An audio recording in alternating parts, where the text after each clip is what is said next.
네, 성도 여러분, 무더위에 평안하게 잘 보내셨습니까? 그 동경에서 올림픽도 열리고 또 여러 가지 그 뜨거운 여름을 달구는 그런 일들이 있지만, 그러한 이야기 속에 우리가 정신을 놓지 않고 이 무더위 속에서도, 또 올림픽이 열리는 그런 세상에 떠들썩한 그런 소란 속에서도 여러분의 신앙을 계속적으로 말씀에 일치시키면서 하나님과 동행하는 그러한 시간을 멈추지 않는 여러분과 저가 될 수 있기를 바라겠습니다. 오늘은 출애굽기 22장 거의 끝날 뻔했는데 지난번에 제가 4절 정도를 못했습니다. 그래서 오늘 두 번째 시간으로 28절부터 31절까지 이 4절을 다루고 금요일 날 23장을 넘어가도록 하겠습니다. 먼저 한번 읽어볼까요? 출애굽기 22장 28절부터 31절까지의 말씀입니다. 시작. 너는 재판장을 모독하지 말며 백성의 지도자를 저주하지 말지니라. 너는 내가 추수한 것과 내가 짜낸 집을 바치기를 더디하지 말며 내 처음 난 아들에게 내게 줄지며 내 소와 양도 그와 같이 하되 이레 동안 어미와 함께 있게 하다가 여드레 만에 내게 줄지니라. 너희는 내게 거룩한 사람이 될지니 들에서 짐승에게 찢긴 동물의 고기를 먹지 말고 그것을 개에게 던지질지니라. 그러니까 오늘 공부할 부분이 28절에 이제 재판장을 모독하지 말라는 그 하나의 이야기, 또 하나는 이제 하나님께 드려야 될 것들을 더디하지 말라는 말씀, 그다음 세 번째가 이제 거룩한 사람이 되라고 하는 이 세 가지의 그 키워드를 중심으로 해서 오늘 좀 말씀을 나눌까 합니다. 먼저 28절에 보면 너는 재판장을 모독하지 말며라고 하는데, 이 재판장을 이제 백성의 지도자하고 또 같이 우리가 생각할 수 있는데, 이 재판장이라고 하는 단어가 이제 원어를 보면 어떻게 쓰여졌는가 하면 엘로힘이라고 하는 단어를 씁니다. 많이 들어보셨죠? 엘로힘. 이 엘로힘은 뭐를 의미하죠? 엘로힘. 엘로힘은 뭐를 의미해요? 이 단어 의미가 뭐죠? 엘로힘. 하나님이잖아요. 네.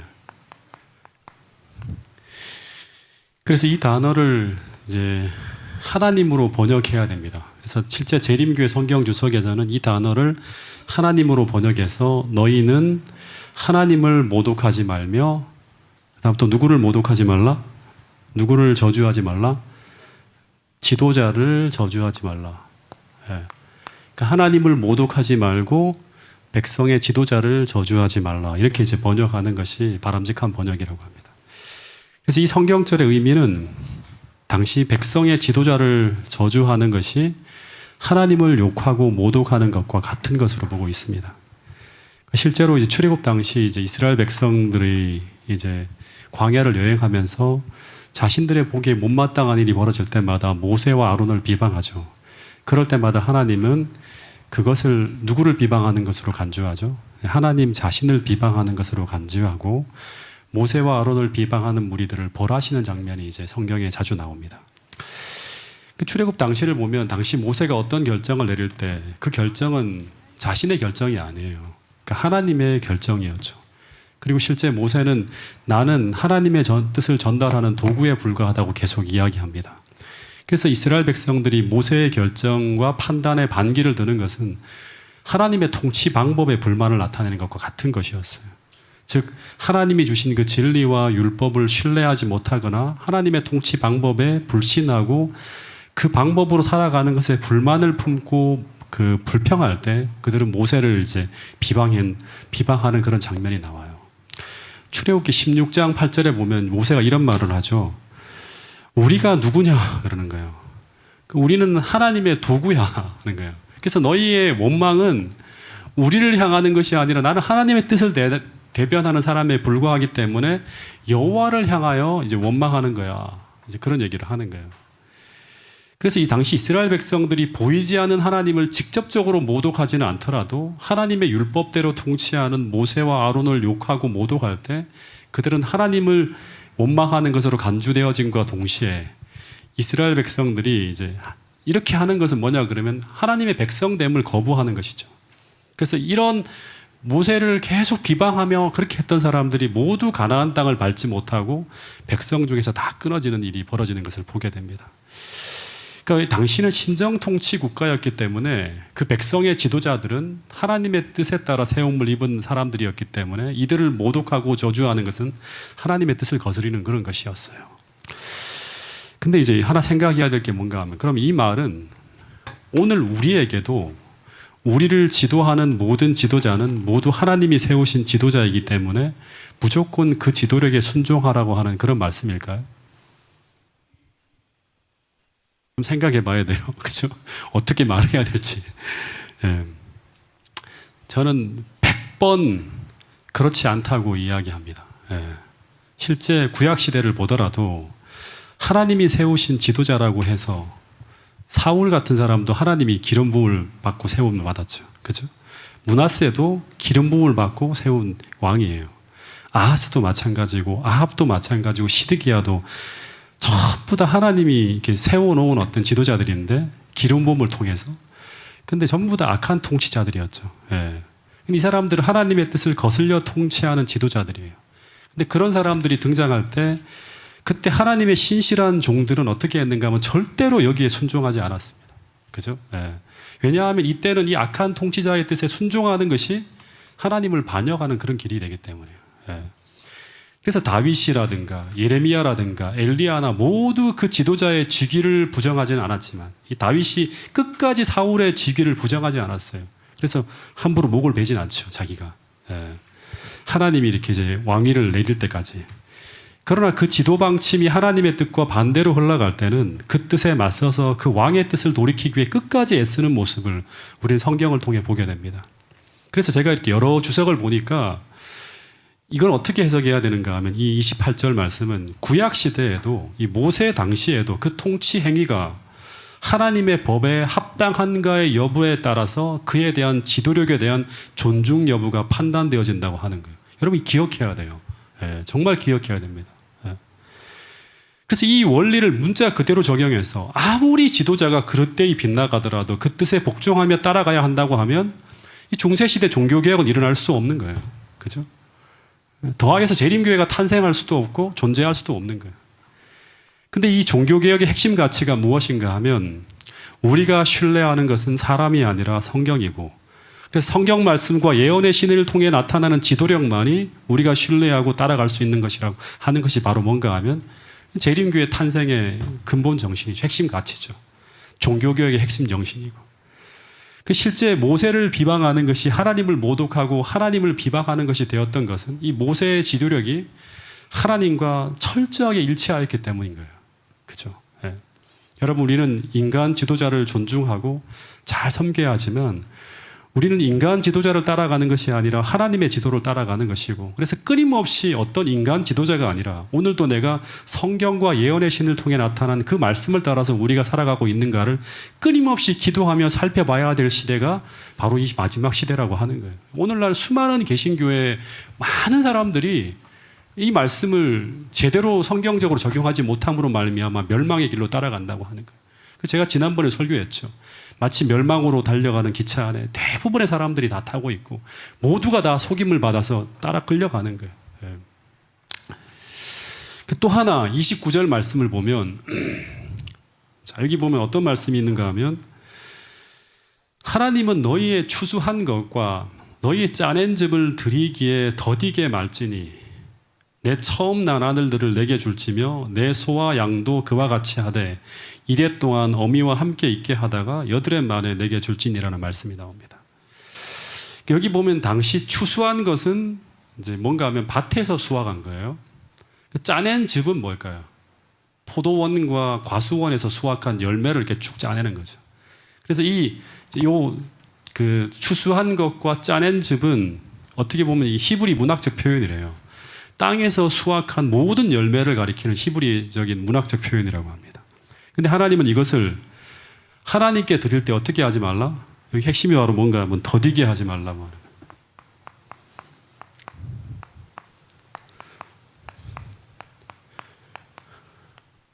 이 표현이 되게 중요한 표현입니다. 그러니까 이 표현은 어떤 의미를 담고 있는가 하면 첫 수확을 하나님께 드릴 때 그것을 왜 더디게 드리죠? 아까운 거예요. 아까운 거예요. 아까워하거나 미루는 태도를 어떻게 하나님이 지적하고 있는 거예요. 그렇게 드리면 안 돼 하는 거예요. 그렇게 드리면 안 된다고 하는 거예요. 당시 어떤 것을 수확하기 위해서는 제가 농사를 지어본 적이 없지만 봄에 파종을 하고 여름 내내 풀을 뽑고 거름을 주고 고생해서 이제 첫 번째로 수확할 때 그 첫 번째 소산이라고 하는 것은 너무나 귀한 것이라고 합니다. 근데 하나님은 그 첫 번째 소산은 누구의 것이다? 첫 번째 소산은 누구의 것이다? 하나님의 것이므로 무조건 하나님께 그 봉헌되어져야 한다고 하는 거예요. 너희를 지키기 위해서 그렇게 하라고 하는 거예요. 더하여서 그거를 드릴 때 그 봉헌물을 아까워하거나 그래서 그 드려야 될 시기를 미루거나 하지 말라고 하는 거예요. 왜 이런 말씀을 하시는가 생각을 해야 되죠. 왜 이런 말씀을 하는지 생각해야 돼요. 여러분 이거 정말 우리가 마지막 시대를 살아가는 우리에게 정말 중요한 내용입니다. 그 이유가 무엇인가 하면 히브리인들의 믿음의 기초가 여기에 있기 때문이에요. 그들이 섬기는 하나님은 여호와 하나님은 땅의 주인일 뿐 아니라 만물의 주인으로서 모든 인생에게 필요한 모든 수확물을 오늘 우리에게 주시는 분이라고 그들은 믿고 있었고 그 믿음을 예배 때마다 우리도 지금 그렇게 하잖아요. 예배 때마다 다 찬양을 통해서 기도를 통해서 말씀을 통해서 계속 우리가 고백하고 하는 거예요. 의식을 통해 고백하는 거예요. 근데 그것을 삶으로 인정하지 못하는 거예요. 삶으로는 인정하지 못하거나 불신한다면 이러한 수확물을 기쁘게 주님께 드릴 수가 없겠죠. 그래서 마지못해 드리거나 혹은 그것을 미루는 일이 벌어지거나 하겠죠. 근데 반대로 오늘 우리 삶의 모든 소득과 물질이 다 주님으로부터 오는 것을 우리가 믿는다면 그것을 인정한다면 그것을 수확한 후에 그분께 첫 번째 수확물을 통해서 감사를 표현하는 것을 기쁘게 행할 수 있을 것이라고 성경은 이야기하고 있는 거예요. 요즘 우리 아이들이 아르바이트를 많이 해요. 방학이라 하고. 그래서 애들이 이제 11금을 내게 되는데 이 아이들이 그냥 용돈을 받을 때는 몇천 원씩 내는 것은 되게 쉬웠어요. 근데 이제 몇만 원 혹은 몇십만 원을 넘어설 때 그것을 선뜻 먼저 떼는 것이 굉장히 어려운가 봅니다. 자꾸 그것을 처음에는 미루려고 하거나 먼저 할 것들을 하고 미루려고 하거나 그것을 드리려고 하는 것을 힘들어할 때 그때마다 저와 사모가 이런 말을 합니다. 그것을 미룬다거나 마지못해 드리려 한다고 하는 것은 너의 마음이 모든 수입이 하나님으로부터 왔다고 하는 것을 인정하지 못하고 있는 것이라고. 그러면서 그 수입이 하나님이 주신 것이라는 것을 자꾸 기억하도록 주의를 환기시키는 이야기를 계속했어요. 그래서 요즘에는 거의 미루지 않고 째까닥 수입이 들어오는 즉시 먼저 떼는 것을 요즘에는 이제 제가 보면서 마음에 좀 평안하기도 하는데 근데 이것이 쉬운 일이 아니라고 하는 거예요. 여러분 정말 이 29절 30절 말씀을 믿음으로 실천하는 것은 믿음이 없이는 행할 수가 없는 것이라고 하는 거예요. 여러분 어떻게 보면 농사를 지은 후에 그 첫 번째 수확물이라고 하는 것은 어떻게 보면 당시에 너무너무 긴급한 것이고 귀한 것입니다. 더군다나 그 첫 번째 수확물은 첫 번째 들어오는 수입이기 때문에 어떻게 보면 긴급하게 쓰일 때가 되게 많았을 거예요. 먼저 다른 것부터 처리하고 이렇게 하고 싶은 일들이 많았을 거예요. 근데 그럼에도 불구하고 먼저 그것을 주님께 드린다고 하는 것은 또다시 말하지만 믿음을 증명하는 거예요. 그래서 첫 번째 수확물을 하나님께 드린다고 하는 것은 그 안에 담긴 믿음의 모습을 드러내는 것이라고 할 수 있어요. 특별히 내가 당장 먹고 사는 것이 어려울 때 더하여 끼니를 매번 걱정하는 그런 상황일 때 더하여서 진짜 이것을 먼저 드릴 때 내가 더 어려워지고 힘들어지고 더 궁핍해지는 일이 벌어질 것 같은 그런 두려움이 몰려올 때 그것을 먼저 하나님께 드린다고 하는 것은 하나님께서 나머지 내 상황을 책임져 주실 것이라고는 믿음이 있을 때만 우리가 그 가능한 행위라고 하는 거예요. 제가 가끔 이런 생각을 합니다. 만약 하나님께서 나에게 믿음으로 요구하는 어떤 것, 물질뿐 아니라 모든 것이에요. 어떤 것을 내가 드릴 때 정말 가짜가 아니라 정말 내가 믿음으로 하나님의 요구에 신실하게 반응하며 살아가는데 진짜 신실하게 믿음으로 반응하며 살아가는데 내가 정말 그 일로 인해 내가 더 어려워지고 내가 정말 더 궁핍해지고 내가 더 불행해지고 내 인생에 그것으로 인해 망하게 된다면 저는 그 신앙을 계속할 필요가 있을까 하는 생각이 드는 거예요. 만약 정말로 그렇다면 하나님이 계시지 않는 거잖아요. 그것을 왜 믿습니까? 성경은 계속 우리에게 요구하는 거예요. 뭐라고 요구하는가 하면 머리로만 믿지 말고 진짜 너희들이 하나님이 천지를 창조하신 분이고 그렇게 위대한 분이고 너희들을 사랑하시는 분이라고 하면 어떻게 알아? 여호와의 그 선하심을 맛보아 알라고 하는 거예요. 진짜로 어려운 순간에 하나님께 피해서 하나님의 축복 속에서 그 어려움을 한번 돌파해 보라고 하는 거예요. 여러분, 성경은 계속 우리에게 요구합니다. 하나님의 선하심을 맛보아 알라고. 그리고 우리 삶의 모든 법칙을 하나님이 원하는 방향으로 전환시키라고 하는 거예요. 특별히 이 마지막 시대 우리에게 이 성화라고 하는 거룩한 변화라고 하는 것은 반드시 필요한 거예요. 우리의 가치관과 삶의 모든 흐름과 방향이 바뀌어야 되는 거예요. 우리의 이기심과 물질에 대한 탐욕을 계속 끊임없이 버리고, 즉 물질에 의존해서 살아가는 삶에서 하나님의 은혜와 축복을 경험하며 그물을 의지하여 살아가는 삶으로 우리의 삶의 법칙을 전환하라고 하는 거예요. 즉 하나님의 율법이 우리의 마음에 기록되어지는 그런 삶을 살아가라고 계속 성경은 요구하고 있는 거예요. 제가 아주 오래전인데요, 이 말씀 보면서 떠오르는 거예요. 제가 어느 교회에 다닐 때, 청년일 때 가회를 하면서 돈을 벌고 있었는데 교회에서 어떤 일을 위해서 특별 헌금을 이제 하고 있었어요. 근데 그때 제가 학생이고 누나네 집에서 아르바이트를 하면서 제가 쓸 것을 쓰고 있었기 때문에 이 방학 동안에 모이는 이 돈을 가지고 뭘 하는가 하면 한 학기 그걸 가지고 생활하는 거예요. 독서실에서 생활하면서 이렇게 끊기도 하고 기숙사 들어가면 기숙사비를 마련하고 점심값을 마련하고 해요. 그래서 돈이 차곡차곡 쌓여야 돼요. 근데 이 교회에서 어떤 특별 헌금을 하는 거예요. 근데 그때 제가 그래서 굉장히 이제 이 특별 헌금을 하지만 헌금할 여유가 전혀 없는 거예요. 그때 제가 이런 기도를 드렸어요. 지금도 기억합니다. 주님, 제가 지금 주님께 드릴 여유는 하나도 없지만 지금 벌고 있는 수입의 2달치 내지 3달치 가까운 수입을 주님, 제가 방학 중에 모아갖고 이제 그 한 학기 생활하는 이 돈을 다 주님께 드립니다 하고 기도했어요. 그리고 그것을 제가 주님께 드리는 것은 이것이 제가 할 수 있는 최선이라고 생각을 합니다 라고 그렇게 기도를 하는 거예요. 근데 그것을 주님께 제가 드리는 것은 제가 무슨 더 돈을 잘 벌고 제가 부자가 되고 하는 것을 원하는 것이 아니라 한번 하나님이 주시는 은혜로 살아가는 것이 무엇인지 한번 경험하고 싶어서 제가 이렇게 합니다 라고 하는 거예요. 정말로 이제 주님이 도와줄 수밖에 없는 그런 헌신을 주님께 드리니까 주님, 정말로 주님께서 광야에서 이스라엘 백성들을 도와주신 것처럼, 그리고 사렙다 과부를 도와주신 것처럼 그렇게 제가 몇 달을 오직 믿음으로 살아갈 때 하나님의 은혜와 축복을 어떻게 받게 되는지 그것을 제가 한번 경험하게 해달라고 하면서 그렇게 기도한 적이 있어요.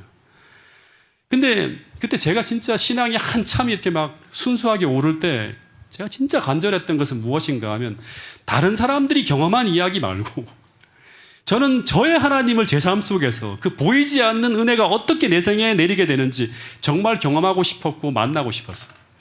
진짜 하나님, 그런 하나님을 제가 만날 수 있게 해달라고 하면서 이제 최선의 헌신을 한번 하나님께 드려보려고 했던 거예요. 여러분, 성경에 보면 수많은 이야기들 나오잖아요. 너희는 먼저 그의 나라와 그의 일을 구하라. 이게 전부 다 뭐예요? 멋있는 문구 하나 머릿속에 기억하고 내가 이 하나 외우고 살면 사람들이 야, 저 사람 진짜 저 성경절도 알게 되네 하는 그런 걸 위해서 이 성경절을 하나님이 주셨나요? 그렇지 않죠. 엄청난 능력의 말씀이잖아요. 너희는 먼저 그의 나라와 그의 의를 구하라. 그리하면 하나님이 이 모든 것을 책임져 주신다고 하는데 그것이 정말 맞는 이야기인지, 정말 하나님의 은혜로 살아가는 것이 가능한 것인지, 그것이 정말 실체가 있는 것인지, 목사님들이 맨날 말로 하는 그것이 정말 잡혀지지 않고 정말 경험할 수 없는 것이라고 하면 그건 믿을 필요가 없는 거예요. 여러분, 정말 우리에게 잡혀지는 것인지, 정말 경험할 수 있는 것인지, 그것을 전심을 다해 나가면서 만나고 경험하는 것이 바로 뭔가 하면 이 마지막 시대 체험적으로 우리가 경험해야 될 지식이라고 하는 것입니다. 여러분, 제가 지난번에 설교 때도 말씀드렸죠. 마지막 때 그 등과 함께 기름을 준비하는 사람들을 얘기를 하는데 이게 슬기로운 처녀잖아. 이 사람들은 다 무엇을 가지고 있다? 등이 무엇이다? 기름이 무엇이다? 여분의 기름이? 또 다 잊어버리셨습니까?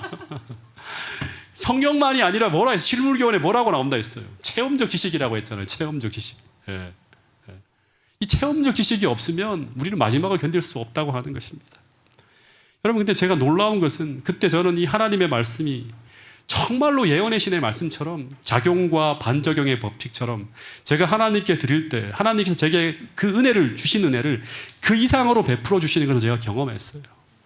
여러분, 저는 지금까지도 계속 저의 이기심과 싸움에 살아가고 있는 너무나 부족한 사람이지만 저는 성경의 모든 말씀과 법칙이 마치 과학처럼 하나님이 놓으신 법칙에 따라 이루어지고 있음을 저는 믿습니다.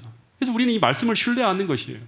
근데 저만이 아니라 여러분 모두가 그것을 그렇게 신뢰해야 됩니다. 마치 과학을 신뢰하는 것처럼.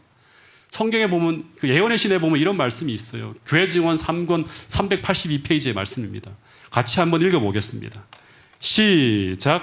구속의 경륜을 통하여 하나님의 지혜는 모든 자선 사업이 그 세부에 이르기까지 2배로 축복을 받는 작용과 반작용의 법칙을 제정하셨다. 가난한 자들에게 주는 자는 다른 사람들을 축복하는 동시에 스스로 더욱 큰 복을 받게 된다. 교회 증언 3권 382. 예, 구속의 경륜을 통하여 하나님의 지혜는 모든 자선 사업이 그 세부에 이르기까지, 디테일한 것까지예요. 그러니까 세부에 이른다는 건 뭐예요? 우리가 작은 거 하나하나까지 하나님은 다 헤아린다고 하는 거예요. 2배로 축복을 받는 작용과 반작용의 법칙을 제정하셨다. 이게 무슨 말이에요? 작용과 반작용의 법칙이 뭐예요? 예. 하나님께서 법칙으로 이 원리가 작동되어지도록 만들었다고 하는 거예요. 이게 무슨 말인가 하면 과학 시간에 우리가 공부했을 거예요. 어떤 거 공을 딱 던지면 어떻게 돼요? 작용하면 반작용으로 튀어나오잖아요, 공이. 이게 법칙이잖아요. 던지면 튀어나오는 거예요. 이게 작용과 반작용의 법칙, 과학의 법칙이라고 하는 거예요. 우리가 어떤 것을 하나님께 드리고 헌신하고 가난한 자들을 도와주고 하는 것을 하나님은 나 어떻게 하신다? 전부 다 세밀한 것까지 다 기억하시고 갚아주신다고 하는 거예요. 어떻게 갚아주시는가? 2배로 갚아주신다고 하는 거예요.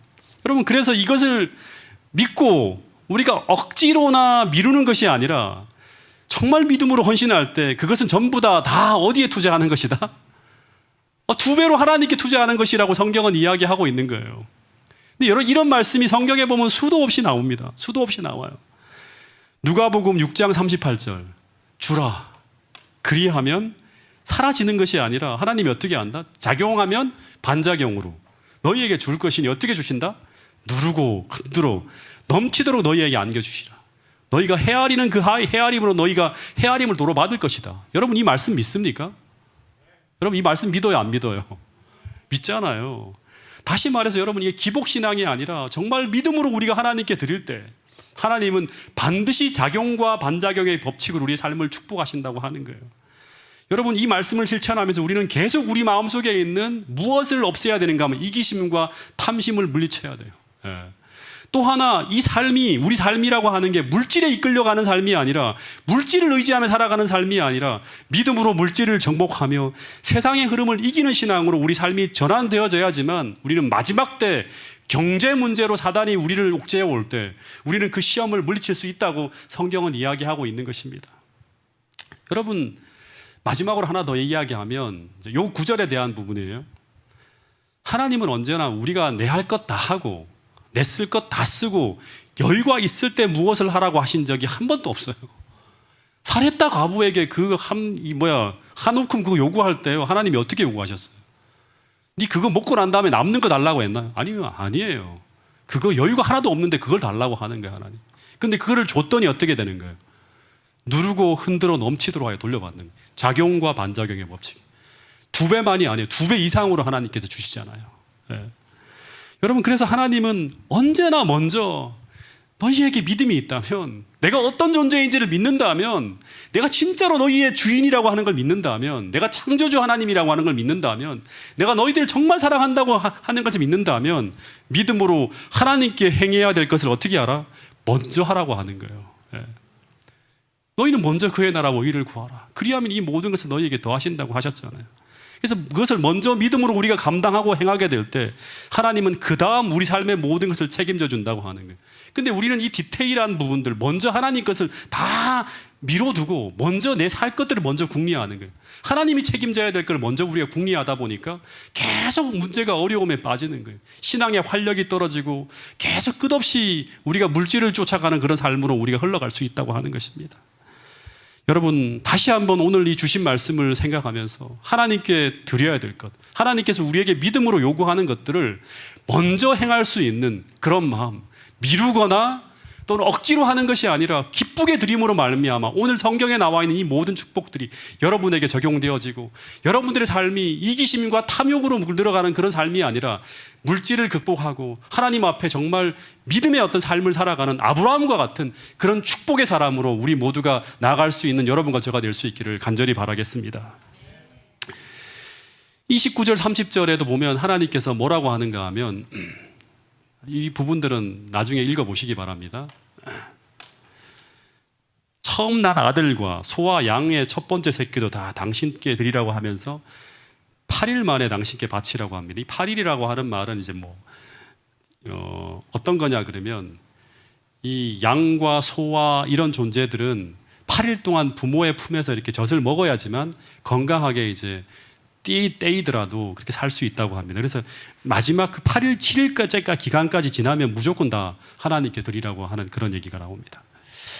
31절의 마지막 하나의 더 키워드를 우리가 좀 봐야 되는데 31절에 보면 자, 한번 이 말씀을 같이 한번 읽어볼까요?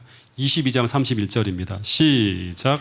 너희는 내게 거룩한 사람이 될지니 들에서 짐승에게 찢긴 동물의 고기를 먹지 말고 그것을 개에게 던질지니라. 네, 여기서는 어떤 말씀을 하시는가? 하나님이 거룩한 사람이 되라고 하는 거예요. 네. 그러면서 찢기운 짐승의 고기를 먹지 말고 개에게 던지라고 하는 그런 말을 해요. 한번 이제 물어볼게요. 하나님께서 이스라엘 백성들을 애굽에서 구원한 목적이 뭐죠? 왜 그들을 구원하셨죠? 네. 네, 장로님 잘 아시네요. 출애굽기 19장 6절에 보면 뭐라고 하는가 하면 내가 내게 대하여 거룩한 백성이 되며 거룩한 백성이 되리라. 제사장 나라가 되고 거룩한 백성이 되리라. 너는 이 말을 이스라엘 자손에게 전할지니라고 하면서 하나님께서 이스라엘 백성들을 애굽에서 끌어낸 그 구원하신 목적은 뭔가 하면 첫 번째는 제사장 나라가 되고 두 번째는 거룩한 백성이 되기 위함이라고 이야기하고 있습니다. 신약에서도 마찬가지예요. 베드로전서 1장 16절에 보면 기록되었을 때 내가 거룩하니 너희도 거룩할지어다 하셨느니라는 그런 말씀이 나와요. 그러니까 성경 전체에서 계속 나타나는 사상 중에 하나는 뭔가 하면 하나님 자신이 거룩한 분이시기 때문에 하나님의 백성으로서 구별되어진 하나님 백성으로서 부름받은 우리도 어떻게 돼야 된다? 거룩해야 된다고 하는 그런 말이 계속 나옵니다. 구원받은 이유 중에 하나도 뭔가 하면 거룩한 백성이 되기 위함이라고 얘기가 나와요. 근데 이 거룩한 삶이라고 하는 게 뭔가 이제 좀 생각을 해야 되는데 오늘 이 단어가 나왔기 때문에 이 거룩한 삶, 거룩한 사람, 이 거룩한 삶이라고 하는 것은 뭔가 하면 우리가 계속 많이 배워왔어요. 거룩이라고 하는 건 뭐냐 그러면 구별된 삶을 사는 거예요. 그죠? 구별된 삶을 살아가는 사람이 거룩한 사람이에요. 근데 하나님께서 이 구별된 삶이라고 하는 것은 거룩한 삶인데 하나님께서 구원하신 목적에 따라서 우리가 이 구별된 삶을 살아야 돼요. 하나님께서 구원하신 목적에 따라. 근데 하나님께서 우리를 구원하신 목적이 무엇인가 하면 또다시 말하지만 세상에 하나님의 아름다운 덕을 선전하는 제사장 나라가 되는 것. 다시 말하면 왕 같은 제사장이 되는 거예요. 근데 이 제사장 나라가 되는 건 뭐냐 그러면 제사장이라고 하는 건 하나님의 뜻을 사람들에게 쫙 전하는 거잖아요. 하나님을 대신해서. 그러기 위해서 우리가 어떻게 되어야 한다? 하나님의 뜻을 전하는 하나님의 아름다운 덕을 선전하는 사람이 되기 위해서 우리는 어떻게 되어야 된다? 먼저 세상과 구별된 거룩한 백성이 되어야 한다고 하는 거예요. 그래서 세상과 구별된 거룩한 백성이 안 되면 제사장 나라는 될 수 없어요. 왕 같은 제사장이 될 수가 없다고 하는 거예요. 그런데 어떻게 우리가 하나님의 거룩한 백성이 될 수 있는가? 생각해 보면 하나님께서 이스라엘 백성들을 애굽에서 건져낸 후에 그 다음에 하나님께서 이 세상과 구별된 어떤 하나님 백성을 만들기 위해서 어떻게 하셨죠? 애굽에서 홍해를 건너게 한 다음에 어떻게 하셨죠? 애굽과 구별된 백성이 되게 하기 위해서 어떻게 하셨죠? 어디로 인도했죠? 시내산으로 인도했어요. 그래서 하나님께서 그 시내산에서 이스라엘 백성들이 하나님 나라의 거룩한 백성이 되기 위해서 어떻게 했는가 하면 거룩한 율법을 주신 거예요.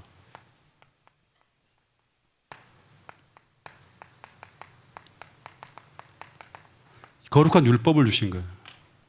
그래서 하나님의 백성들은 모두 자신의 삶을 이전의 세상적인 삶의 방식을 버리고 이제 하나님이 주시는 거룩한 율법을 따라서 세상과 구별된 삶을 살아가야 되는 거예요. 예. 다시 한번 얘기할게요. 하나님께서 이스라엘 백성들을 애굽에서 구원해내신 목적이 뭔가 하면 제사장 나라가 되게 하기 위해서. 다시 말하면 세상에 하나님의 아름다운 덕을 선전하는 왕 같은 제사장이 되게 하기 위해서 하나님께서 구원하셨어요. 근데 이 제사장 나라가 되기 위해서는 어떻게 해야 된다? 거룩한 백성이 되어야 되는 거예요. 애굽 사람들과 똑같은 사람이 되면 안 되는 거예요. 예. 근데 이 거룩한 하나님의 백성이 되기 위해서 어떻게 해야 되는가 하면 하나님께서 이스라엘 백성들을 애굽에서 구원하는 내신 후에 어디로 내려가셨다? 시내산으로 내려가셨어요. 그 시내산에서 두 가지 일을 하는데 그 첫 번째 한 가지가 뭔가 하면 이들이 거룩한 하나님 백성이 되기 위해서는 거룩한 율법을 통해서 이전의 세상 방식을 버리고 하나님이 주신 거룩한 율법을 따라서 세상과 구별된 삶을 살아가야 되는 거예요. 그래서 이 율법이라고 하는 건 되게 중요합니다. 그래서 이 하나님의 율법은 하나님의 백성으로 하여금 거룩한 삶을 살도록 하는 그 삶의 방향을 제시하는 거예요. 삶의 방향을 제시하는 거예요. 그래서 후일에 사도 바울은 로마서 7장 12절에서 이 율법을 가리켜서 뭐라고 하는가 하면 율법은 거룩하다고 분명히 얘기하는 것입니다. 근데 우리가 이 거룩한 삶의 방향을 알고 있다 하더라도 그렇게 살 능력이 없잖아요. 그래서 필요한 것이 무엇인가 하면 하나님의 은혜가 필요하고 하나님의 도움이 필요하고 하나님의 능력이 필요한 것입니다. 그래서 여러분 이 디모데전서 4장 5절 말씀은 사도 바울이 이런 원리를 가지고 우리가 어떻게 성화되어지는지 어떻게 거룩하게 되는지를 이야기하는 두 가지의 이야기를 이야기하고 있습니다. 자, 이걸 읽어볼까요? 디모데전서 4장 5절 말씀입니다. 시작. 하나님의 말씀과 기도로 거룩하여짐이라. 네, 사도 바울은 오늘 우리의 성화가 이 거룩함이라고 하는 건 성화죠, 그렇죠? 두 가지를 통해 일어나게 된다고 하는 거예요. 그것은 바로 하나님의 말씀과 기도로 거룩해진다고 하는 거예요. 여러분 하나님의 말씀은 방향을 가리키는 율법을 의미한다면, 그죠? 기도는 그 말씀에 맞추어 살아가도록 하나님의 은혜와 도움과 능력을 구하는 것을 의미하는 거예요. 그래서 이 말씀은 우리가 살아가야 될 방향을 제시하는 것이라고 하면 기도는 또 다른 표현으로 하면 그렇게 살아가고자 하는 마음과 소망을 하나님께 드리는 헌신이에요. 헌신임과 동시에 그 하나님의 능력을 구하는 것이죠. 근데 우리가 아무리 하나님의 율법을 지금 듣고 있어도 배우고 있어도 그렇게 살아가려고 하는 마음이 여러분들의 마음속에 없다고 하면 우리는 기도하지 않아요. 구하지 않아요. 하나님의 거룩한 능력을. 그래서 오늘 우리 마음속에 진짜 이 하나님의 율법을 사모하고 사랑하는 다윗과 같은 그런 마음, 시편에서 다윗이 기록한 그런 마음들이 오늘 우리 마음속에 불타올라서 정말 그렇게 살기를 강구하는 그 성령의 능력과 하나님의 도움과 은혜를 구하는 그런 놀라운 부흥이 파주중앙교회 모든 성도들의 삶 속에서 일어나게 되기를 간절히 바라겠습니다. 그래야지만 우리가 제사장 나라가 되고 하나님의 거룩한 백성이 될 수 있다고 하는 것입니다. 그래서 이 말씀과 기도를 통해서 하나님의 율법이 우리의 마음에 기록되어지는 것을 우리는 거룩한 백성으로 변화되어지는 성화라고 합니다. 여러분, 근데 마지막으로 또 하나 이야기하면 이 본문을 보면 이제 참 재미있는 게 뭐냐 그러면 너희는 내게 거룩한 사람이 될지니라고 하면서 하나님께서 그 율법으로 이야기한 게 뭐예요? 들에서 짐승에게 찢긴 동물의 고기를 먹지 말고 그것을 어떻게 알아? 개에게 던지라고 하는 거예요. 그래서 이 하나님은 이 본문을 보면 당신의 율법을 통해서 어쩌면 매우 소소하고 사소한 일에서부터 어떻게 알아? 자신의 몸을 성별하고 구별하기 위해서 어떻게 알아? 절제하라고 말씀하고 있는 것을 우리는 이 말씀을 통해 깨닫게 됩니다. 제가 이 말씀 하나를 보면서 묵상하면서 큰 깨달음을 하나 얻었어요. 여러분, 하나님께서 거룩에 대해서 많은 이야기를 할 수 있어요. 그죠? 이렇게 살아라. 거룩한 삶을 이렇게 살아야 된다고 아주 많은 이야기를 할 수 있는데 어쩌면 너무나 사소하고 소소한 이야기를 이 율법책에 기록하고 있는 이유가 뭘까? 그 생각을 좀 해보게 되었습니다. 여러분, 저는 이 한 구절을 통해 어떤 생각을 했는가 하면 하나님이 말씀하시는 거룩은 우리는 굉장히 거창한 것을 생각하고 있는데 그렇지 않고 하나님이 말씀하시는 거룩한 삶은 어쩌면 우리 삶의 작고 사소한 부분에서부터 우리가 절제하고 구별하지 않으면 우리 삶의 성화는 일어나지 않을 수 있다고 하는 것입니다. 예. 어찌 보면 이런 것일 수 있겠죠. 구별되이 안식일을 보내는 생활.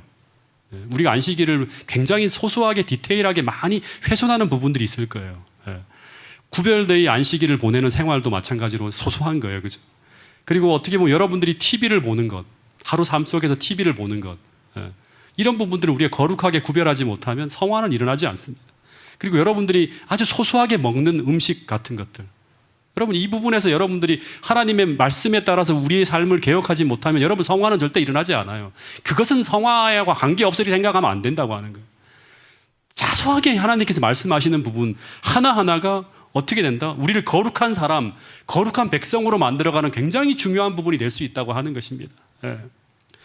여러분 우리가 너무나 소홀히 생각하는 작은 습관들 그 하나하나를 우리가 하나님의 거룩한 율법에 맞추어서 개혁하고 변화시켜 나가는 것에서 뭐가 일어난다?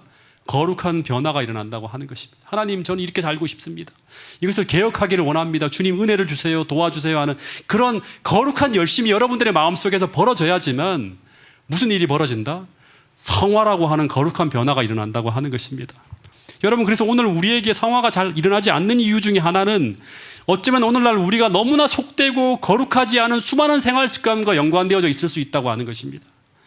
여러분 그래서 오늘날 우리가 우리 자신들을 보면서도 성화가 잘 안 되고 또 이 성화가 일어나지 않는 것을 보면서 신앙적인 좌절을 경험하고 절망하면서 심지어 성화란 불가능한 것이라고 생각하는 수많은 사람들이 있는데 그런데 여러분 성화는 어떻게 본다 그러면 우리 삶의 작고 사소한 일부터 하나님의 율법에 맞추어서 하나님의 말씀에 맞추어서 개혁해 나가는 과정 속에 일어나게 되는 일이라고 하는 사실을 다시 한번 여러분 꼭 기억할 수 있게 되기를 간절히 바라겠습니다.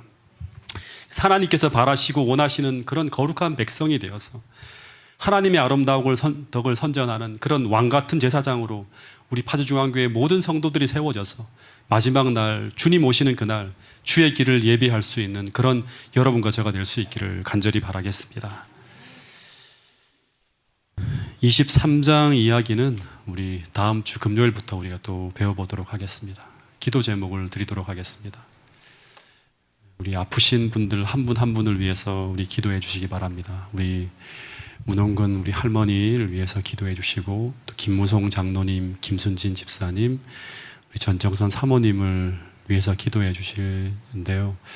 이 성낙원 목사님께서 그 유장원으로 들어가셔서 마음적으로 많이 전정선 사모님께서 지금 조금 허전한 마음 때문에 힘들어 하십니다. 우리 사모님을 위해서 특별한 기도를 해 주시길 바라고요. 또 우리 정연호 장로님과 저희 장모님께서 오늘 또 입원하셨는데 우리 방사선 과정과 항암하는 과정이 은혜 가운데 잘 지나갈 수 있도록 기도해 주시면 감사하겠습니다.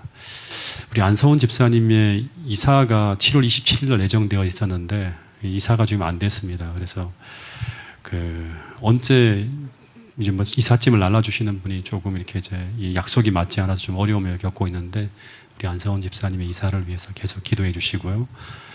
그리고 구도자를 위해서도 기도를 부탁드리겠습니다. 우리 특별히 이번 안식일 날 우리 재영이와 예림이가 침례식을 하게 되는데 우리 재영이와 예림이의 침례식을 위해서도 기도해 주시고 우리 장광수 우리 선생님은 오늘도 공부를 하지만 또 9월 달에 우리 침례를 예정해 놓고 계십니다. 우리 두 분을 위해서 세 분을 위해서 특별히 기도해 주시고 우리 윤울용, 백윤정, 최영식 우리 성도님을 위해서는 속히 교회로 나올 수 있도록 우리 그분들을 위해서도 기도해 주시면 감사하겠습니다. 그리고 계속되는 어린이 여름 성경학교가 우리 4주에 걸쳐서 진행되고 있죠. 성경학교를 위해서도 기도해 주시면 감사하겠습니다. 개인 기도 시간을 가진 후에 우리 마치는 순서를 갖도록 하겠습니다.